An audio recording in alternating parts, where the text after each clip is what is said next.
Hi there, I'm Jesse Groth-Olson and I'm an assistant professor of cinema and new media arts at Houston Baptist University. This semester I taught a class called Media and Career Survey, which is basically what are all the jobs in the industry and how do you get them? Having looked at last semester and the complete shutdown and move to online, I knew that I had an opportunity to do something different this semester to help students engage, because when they're not in a classroom, when they're fully online, they're just not engaged the same. In our school, in our department, we talk a lot about narrative. So why shouldn't I use narrative to teach a class? I wanted to come up with a character that I could use to tell the story of someone trying to get a job in the media industry so that my students could see everything that he did wrong or right. I wanted to do an animal because like every good parable, it allows us to separate ourselves from the narrative enough to actually listen to it and take into account what's being said. So I found a mouse online and I bought it and I named him Tommy. And my students have been watching videos about Tommy throughout the whole semester, watching everything he does wrong. And then when he turns in a bad resume, I give it to the students, they correct it, and then they turn it in for points. When he writes a bad cover letter, I give it to the students, they correct it, they hand it in for points. Now, the best you can get is 5 out of 5, but only one person gets all 5 points because that's what it's like getting a job.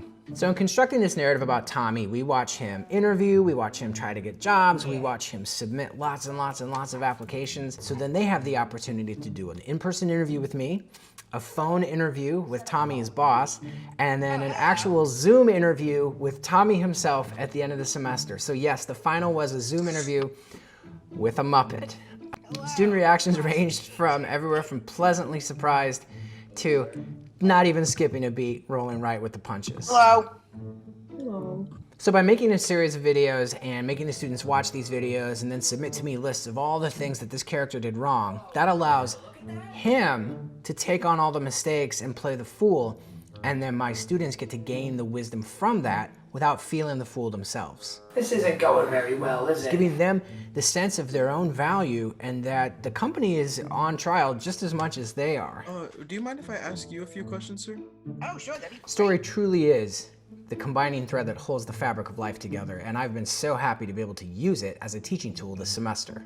Ugh, you should have seen when I was interviewing. Not good. As a teacher, I'm always trying to keep things light. Life's serious enough. We don't need to be bringing that into the classroom. You're creeping into frame a little bit, you know, just a couple times. So just stay out. Now, I don't have a problem talking about serious things, but I find if we keep the spirit and the air light enough, we can actually talk about a lot of things that I never got to talk about when I was in school. How are your grades?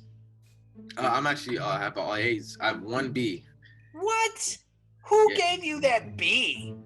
It's a really cool professor. His name is Jesse Groth-Olson. And when you can do something like that through a neutral character, through something that no one will be offended by because it's a mouse. I'm a mouse American, and sometimes that's hard. Being a mouse myself, I love Disney. You That know, like frees up a space for dialogue that someone like me wouldn't always have with all of my I students. fell in love with movies when I was very young. I was like, I mean, I'm 6 months now. I was only like 3 days old when. So if you're a teacher, I get it. This pandemic has been so hard.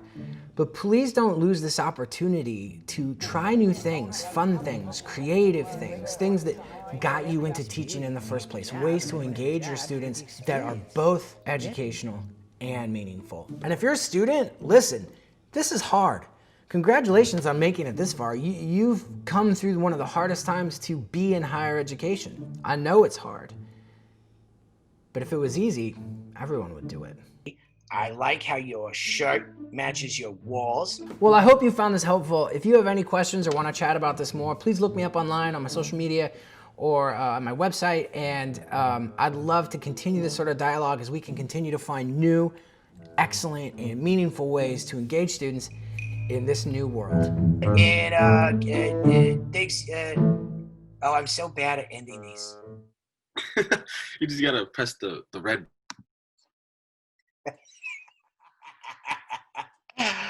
What a guy.